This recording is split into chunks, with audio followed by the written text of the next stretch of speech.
Bonjour à tous. Alors, dans cette vidéo, on va faire la correction du TP2 du chapitre Géosciences et dynamique du paysage qui s'intéressait au devenir des produits de l'altération. Alors, pendant le TP1, on a vu qu'il y avait deux types d'altération, l'altération mécanique et l'altération chimique. Et que l'altération mécanique, c'était la rupture physique des roches, et que les produits de l'altération, du coup, c'était des roches plus ou moins grandes, donc des fragments de roches. De l'autre côté, on avait l'altération chimique, et vous avez cette formule qui est à connaître, que des minéraux qui vont réagir avec de l'eau acide, et ceci va transformer les minéraux. On va donc avoir des minéraux néoformés, qui sont ces minéraux qui ont été transformés, plus une eau qui va être chargée en ions. Et donc, on va s'intéresser au devenir de chacun de ces produits de l'altération. Qu'est-ce qu'il en advient? Alors, un des premiers devenirs, c'est que ces fragments de roche et ces minéraux néoformés, donc toutes les particules solides formées par les altérations, peuvent rester sur place et vont participer à la formation des sols. C'est par exemple le cas lorsque un granit s'altère, ça va former des minéraux que l'on appelle des minéraux argileux, et certains de ces minéraux peuvent rester sur place et être colonisés par des espèces végétales et animales. Et quand vous avez du sol dans les mains, quand vous avez de la terre c'est beaucoup d'argile. Donc un certain nombre de ces éléments peuvent rester sur place et former les sols. Un deuxième devenir, ça va être l'érosion. Alors attention à ne pas confondre érosion et altération, on est déjà revenu là-dessus la dernière fois.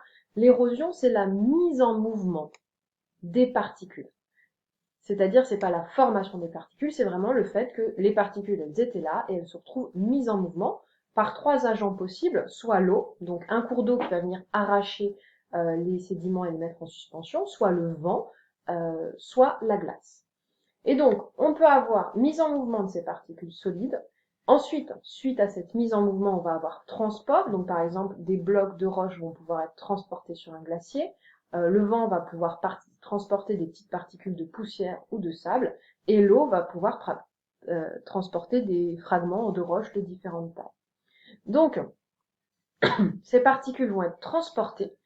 Et lors du transport, il va y avoir des chocs entre les différentes particules. Et les chocs vont faire que ces particules vont devenir de plus en plus fines au cours du temps. C'est là, c'est l'atelier que vous avez fait sur les sables de la Loire. Quand on est proche de la montagne, on a des grosses particules qui sont transportées, alors que quand on est proche de l'embouchure de la Loire, c'est-à-dire proche de l'océan, on ne retrouve que des petites particules, c'est-à-dire qu'à la fin, on a des sables. Donc on se retrouve au début à avoir des gros fragments de roche, et à la fin, des sables de plus en plus fins. Et donc, la diminution de la taille des fragments, elle est liée au fait qu'au cours du transport, il y a des chocs entre ces différentes particules.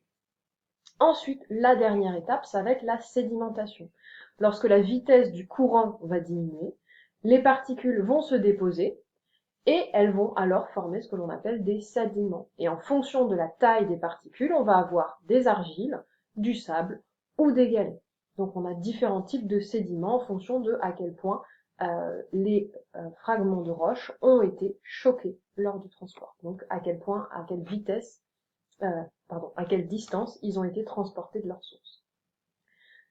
Dernier élément, après la sédimentation, on peut avoir formation de roches sédimentaires. C'est-à-dire que ces sédiments, pour avoir formation de roches sédimentaires, ces sédiments vont être enfouis sous d'autres sédiments. C'est-à-dire que par exemple, au début, on a eu formation de sédiments ici, premier dépôt, et puis au fur et à mesure du temps, on va avoir d'autres sédiments qui vont se former par-dessus, etc., etc., etc. Et ces autres sédiments qui vont se former par-dessus vont appuyer sur les premiers sédiments. Et c'est ça ce qu'on appelle l'enfouissement, c'est-à-dire que comme il y a des sédiments par-dessus, ces sédiments-là se retrouvent enfouis. Et comme ils sont enfouis, les sédiments au-dessus appuient sur ces sédiments, ce qui provoque leur compaction. C'est-à-dire que là, il y avait de l'espace entre les grains, et sous l'effet de la compaction, on va avoir des sédiments qui sont très rapprochés les uns des autres, presque collés. Donc ça, c'est l'enfouissement et la compaction, les deux premières étapes. Et la troisième étape, c'est que ces grains vont être cimentés entre eux par des eaux qui vont circuler. Et donc la cimentation, c'est-à-dire qu'ils vont être liés les uns aux autres, alors que jusque-là, c'était des grains qui étaient libres. La cimentation va aboutir à la formation d'une roche sédimentaire, c'est-à-dire quelque chose de solide, de compact. et qui peut servir d'ailleurs de matériel de construction.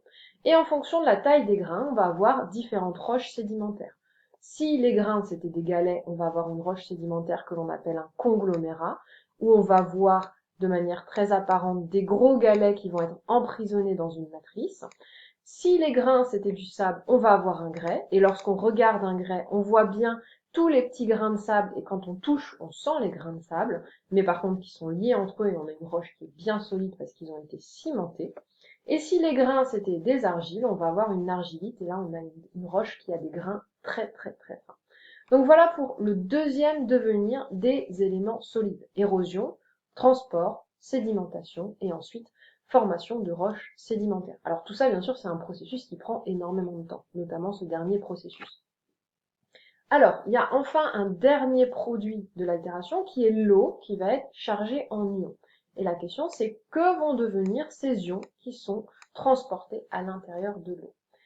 Et là, ce qui va se passer, c'est que au bout d'un moment, l'eau, elle peut s'évaporer, notamment si elle se retrouve, si on a un bassin avec un apport d'eau qui est faible et un bassin qui est peu profond, l'eau va s'évaporer sous l'effet de la chaleur et du vent, et au fur et à mesure, les ions qui sont à l'intérieur vont se retrouver très très très concentrés.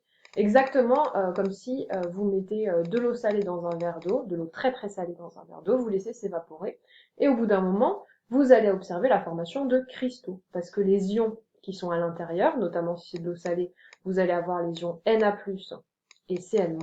Les ions qui sont à l'intérieur vont précipiter et former des cristaux, et en géologie on appelle ça des roches, qui vont être appelées des évaporites. Évaporites parce qu'elles sont formées par l'évaporation de l'eau. En fonction des ions qui sont présents, par exemple si c'était les ions NaCl qui étaient particulièrement présents, on va avoir l'évaporite, on va avoir du sel de mer, c'est une évaporite. Si les ions présents sont différents, par exemple si les ions c'était du Ca+, Ca2+, et du SO4 on va avoir formation d'une évaporite de formule CaSO4, et cette évaporite, c'est ce que l'on appelle le gypse. Donc voilà pour les devenirs des produits de l'altération. Donc les particules solides peuvent former le sol, ou peuvent être érodées, transportées, sédimentées, et ensuite former des roches sédimentaires. Et les particules dissoutes, les ions, vont pouvoir former des évaporites si elles se retrouvent dans de bassins de faible profondeur, où l'eau va s'évaporer et engendrer la précipitation des ions. Enfin, dernier élément, tous ces éléments, à la fois les sols, les roches sédimentaires, les sédiments et les évaporites, peuvent être utilisés par les activités humaines. Voilà, je vous souhaite une très bonne journée.